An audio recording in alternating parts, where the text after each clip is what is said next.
bienvenidos a su noticiero de seguridad y salud en el trabajo.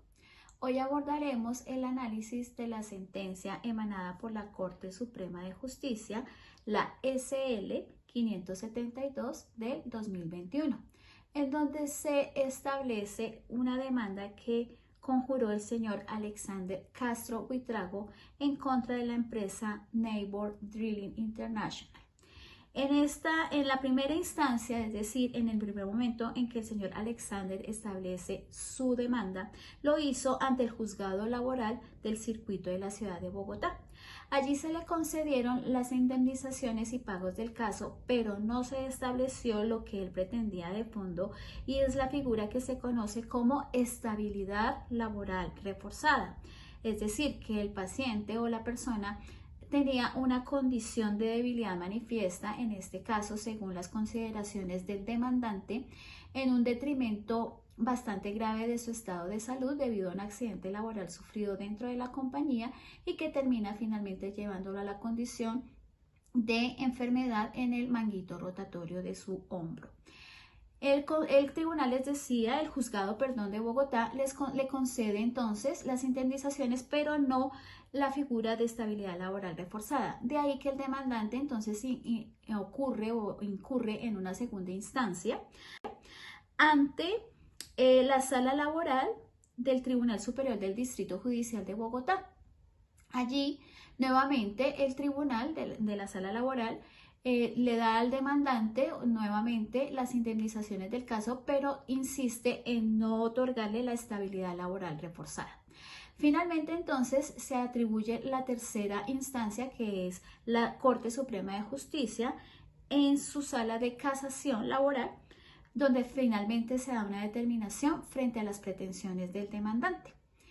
Entonces, a continuación, nuestra querida compañera Luisa Fernanda nos indicará la conclusión de esta indemnización, o mejor, de lo que la Corte Suprema ha determinado frente a las pretensiones del demandante.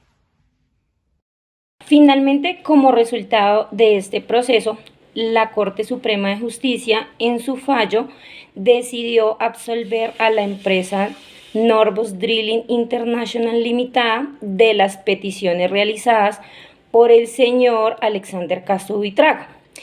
Lo anterior, ya que de acuerdo con el material probatorio presentado durante el proceso, no se logró evidenciar que el trabajador cumpliera con los requisitos para tener la concesión de protección de estabilidad laboral reforzada en el momento de su despido.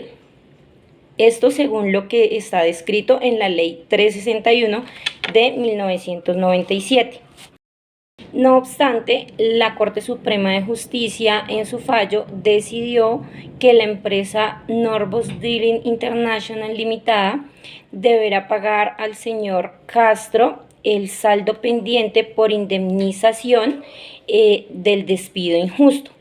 Asimismo, la empresa deberá pagar al señor Castro los salarios de los meses desde febrero hasta junio, junto con la indemnización moratoria y el interés de mora por estos salarios adeudados. Y también la empresa deberá pagar las costas estipuladas por conceptos de agencias.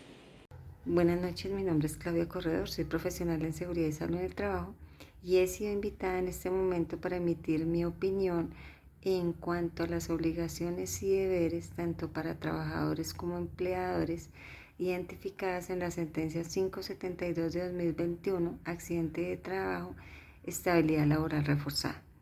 En cuanto a los trabajadores, los principales deberes y obligaciones son procurar el cuidado integral de su salud, dar información clara y veraz de su estado de salud, cumplir con las normas y reglamentos establecidos en el programa de salud ocupacional de la empresa.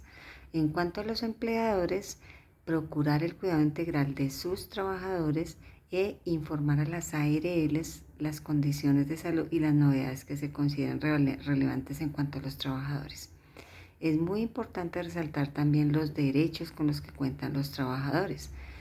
Derecho a recibir por parte de la ARL cobertura en cuanto al 100% de sus prestaciones asistenciales y económicas en caso de que haya un accidente de trabajo.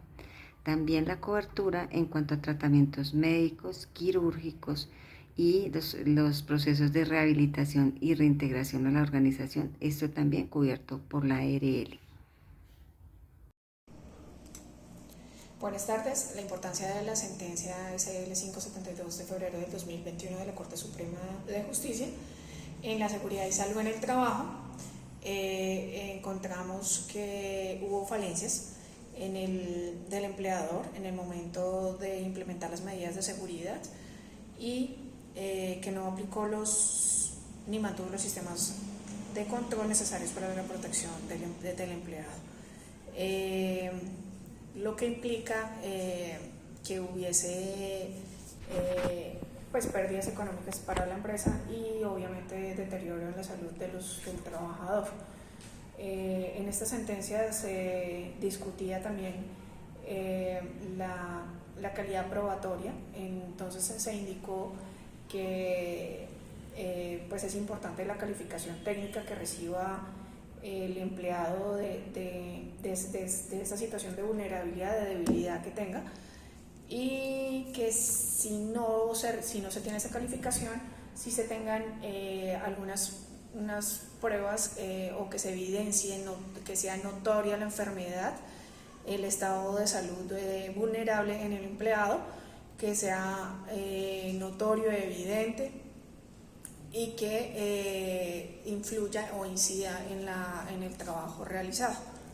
Entonces, esto nos refuerza en la seguridad y salud en el trabajo para poder llevar sistemas de gestión de seguridad y salud en el trabajo un poco más estrictos, que nos lleven a prevenir los accidentes y enfermedades laborales, y también en el sistema de vigilancia epidemiológica, si ya tenemos algunos trabajadores con algún accidente, para poder hacer un seguimiento más estricto y poder hacer recuperación en la salud de los trabajadores que tengan afectación.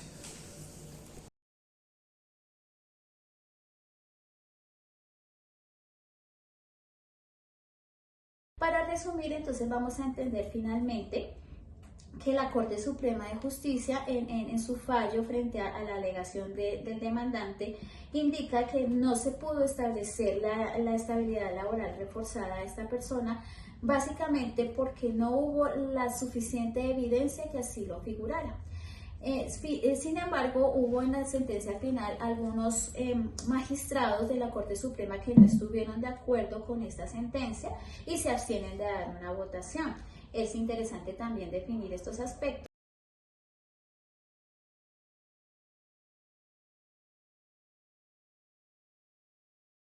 Como conclusión de este proceso, se puede evidenciar que no es suficiente que al momento del despido un trabajador presente quebrantos de salud, le hayan sido concedidas incapacidades o se encuentre bajo un tratamiento médico, sino que éste debe acreditar mediante concepto técnico que su limitación le está impidiendo realizar sus actividades laborales normales, o en su defecto la limitación que el trabajador tiene debe ser notoria, evidente y perceptible, y adicionalmente se deben contar con los elementos que constatan que el trabajador cumple con los requisitos para estar bajo la protección laboral reforzada. Mi nombre es Juliana Umaña y la opinión personal sobre el caso es que se debe tener suficiente material probatorio para que el juez o la Corte Constitucional falle a favor del caso de estabilidad laboral reforzada, ya que es un conjunto de muchas cosas o de muchas áreas, como no solamente un diagnóstico médico, sino el tema de incapacidades, de pérdida de capacidad, para que esto pueda fallar a favor del trabajador. Buenas noches. Mi opinión contra la sentencia 572 de 2021 es que el trabajador logró el reconocimiento de sus derechos en cuanto a las prestaciones asistenciales y económicas a raíz de su accidente de trabajo, a pesar de no contar con su calificación por pérdida de capacidad laboral. Esto sienta un precedente para otros casos similares a este.